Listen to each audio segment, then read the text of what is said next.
पाकिस्तान ਦੇ ਆਜ਼ਾਦੀ ਦੇ ਆੜ ਮੌਕੇ ਸਜੀ ਇਸਲਾਮਾਬਾਦ 'ਚ ਇੱਕ ਰੌਣਕ ਦੇ ਅੰਦਰ ਪਾਕਿਸਤਾਨੀ ਪ੍ਰਾਈਮ ਮਿਨਿਸਟਰ ਸ਼ਹਿਬਾਜ਼ ਸ਼ਰੀਫ ਉਹਨਾਂ ਨੇ ਆਖਿਆ ਹੈ ਕਿ ਪਾਕਿਸਤਾਨੀ ਫੌਜ ਦੇ ਅੰਦਰ ਰਾਕਟ ਫੋਰਸ ਕਮਾਂਡ ਬਣਾਉਣ ਜਾ ਰਹੇ ਹਨ। ਇਹ ਰਾਕਟ ਫੋਰਸ ਕਮਾਂਡ ਕੀ ਹੈ, ਇਸ ਬਾਰੇ ਬਰਤਾਨਵੀ ਮੀਡੀਆ ਨੇ ਪਾਕਿਸਤਾਨੀ ਫੌਜ ਦੇ ਇਤਲਾਹਾਂ ਦੇਣ ਵਾਲੇ ਮਹਿਕਮੇ ISPR ਦੇ ਨਾਲ ਰਾਬਤਾ ਕੀਤਾ, ਪਰ ਉਹਨਾਂ ਵੱਲੋਂ ਕੋਈ ਸੁਰ ਜਵਾਬ ਦਿੱਤਾ ਨਹੀਂ ਗਿਆ। ਪਾਕਿਸਤਾਨੀ ਪ੍ਰਾਈਮ ਮਿਨਿਸਟਰ ਨੇ ਵੀ ਸਿਰਫ ਐਲਾਨ ਕੀਤਾ ਹੈ, ਪਰ ਇਹਦੀ ਭਰਮੀ ਜਾਣਕਾਰੀ ਹੈ ਜਿਹੜੀ ਉਹ ਨਹੀਂ ਦਿੱਤੀ ਗਈ।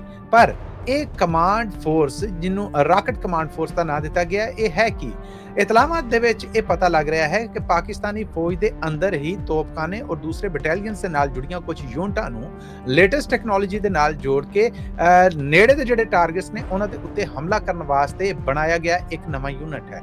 ਇਹ ਕੋਈ ਨਵਾਂ ਫੌਜੀ ਭਰਤੀ ਨਹੀਂ ਕੀ ਹੈ ਜਾਂ ਨਵੀਂ ਫੋਰਸ ਨਹੀਂ ਬਣਾਈ ਗਈ, ਬਲਕਿ ਪਹਿਲੇ ਤੋਂ ਮੌਜੂਦ ਫੋਰਸ ਹੈ ਜਿਹੜੇ ਉਹਦੇ ਸਟਰਕਚਰ ਨੂੰ ਬਦਲ ਕੇ ਇੱਕ ਨਵਾਂ ਯੂਨਿਟ ਬਣਾਇਆ ਗਿਆ ਹੈ, ਜਿਹਦੇ 'ਚ ਵੱਡੀ ਗਿਣਤੀ ਹੈ ਜਿਹੜੀ ਉਹ ਪਾਕਿਸਤਾਨੀ ਫੌਜ ਦੇ ਤੋਪਖਾਨੇ ਦੇ ਪਹਿਲੇ ਤੋਂ ਮੌਜੂਦ ਜਿਹੜੇ ਯੂਨਿਟ ਨੇ ਉਹਨਾਂ ਦੀ ਹੈ। ਪਾਕਿਸਤਾਨੀ ਪ੍ਰਾਈਮ ਮਿਨਿਸਟਰ ਦੇ ਐਲਾਨ ਤੋਂ ਬਾਅਦ ਹੁਣ ਨਵੀਂ ਬਹਿਸ ਇਹ ਛਿੜ ਗਈ ਹੈ ਕਿ ਪਾਕਿਸਤਾਨ ਨੇ ਇਹ ਐਲਾਨ ਕਿਉਂ ਕੀਤਾ ਔਰ ਕੀ ਇਸ ਤੋਂ ਪਹਿਲਾਂ ਦੁਨੀਆ 'ਚ ਕਿਤੇ ਇਹ ਫੌਜ ਨਹੀਂ ਸੀਗੀ ਹੈ। ਤੇ ਯਾਦ ਰਵੇ ਕਿ ਰਾਕਟ ਫੋਰਸ ਕਮਾਂਡ ਹੈ ਜਿਹੜੀ ਇਸ ਤੋਂ ਪਹਿਲਾਂ ਭਾਰਤ ਦਾ ਹਿੱਸਾ ਹੈ ਸੀ।